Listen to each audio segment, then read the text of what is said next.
اب احرام کی حالت میں کل 12 کام ایسے ہیں قرآن پاک، صحیح بخاری اور صحیح مسلم کی روشنی میں جو نہیں کر سکتے. یہ اب بڑی کریٹیکل چیز ہے. نمبر 1 میں تیزی سے کور کروں گا تاکہ ہمارا یہ لیکچر مکمل ہو جائے.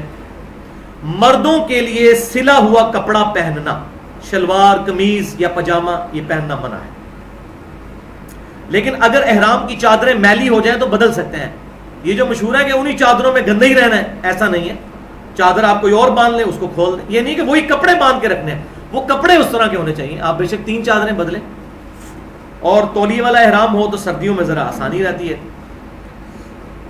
ٹھنڈ سے بھی بچت ہو جاتی ہے. اور رات کو سوتے وقت صرف چہرے کے اوپر کپڑا نہ ہو، باقی پورے جسم کے اوپر کمبل وغیرہ بھی اوڑھا جا سکتا ہے، اس میں کوئی حرج نہیں ہے. نمبر 2 سر پر ٹوپی، کپڑا، پگڑی یعنی امامہ وغیرہ یہ نہیں باندھ سکتے. یہ حج کا پروٹوکول ہے احرام میں اور عمرے کا بھی. نمبر 3 جسم یا کپڑوں پر خوشبو لگانا، یہ کام نہیں کر سکتے. لیکن صحیح مسلم میں حدیث موجود ہے کہ نہا سکتے ہیں. یہ جو مشہور ہے کہ نہا ہی نہیں سکتے، گندے ہی رہیں، ایسی کوئی بات نہیں.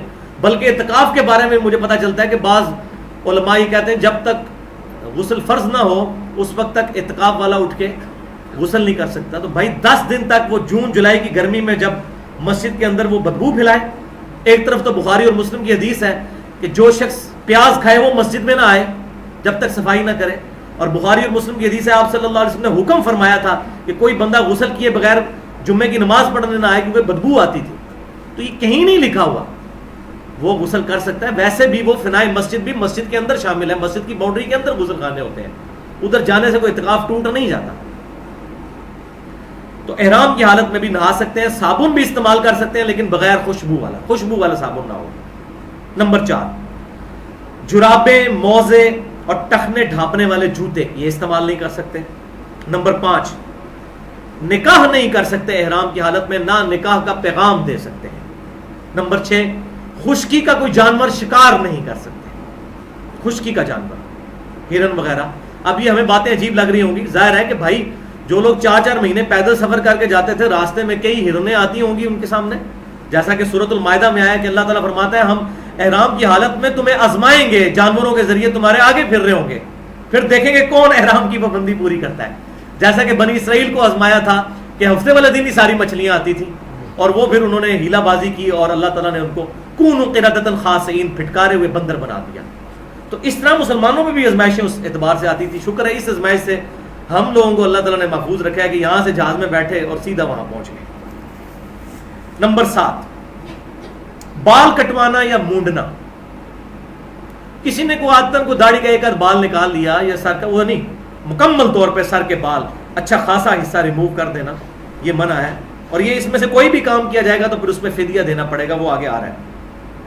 ایون غیر ضروری بال بھی صاف نہیں کر سکتے.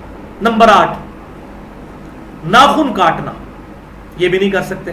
نمبر 9 فحش گوئی نہیں کر سکتے، بے حیائی کی کوئی بات، ایون کوئی سیکچول بات اپنی بیوی کے ساتھ بھی ڈسکس نہیں کر سکتے. نمبر 10 بیوی کے ساتھ ازدواجی تعلق یہ قائم نہیں کر سکتے. نمبر 11 لڑائی جھگڑا اور دیگر کبیرہ گناہوں سے مکمل پرہیز کرنا ہے احرام کی حالت میں. اور نمبر 12 چہرے پر کپڑا یا نقاب وغیرہ یا ہاتھ میں دستانے نہیں پہننے. اب یہاں پہ میں وہ مسئلہ کلیئر کر دوں. صحیح بخاری میں انٹرنیشنل نمبر کے مطابق 1838 نمبر حدیث ہے کہ آپ صلی اللہ علیہ وسلم نے حکم فرمایا کہ احرام کی حالت میں عورتیں اپنے چہروں پر نقاب نہ ڈالیں، یہ الفاظ ہیں، اور نہ ہاتھوں میں دستانے پہنیں احرام کی حالت.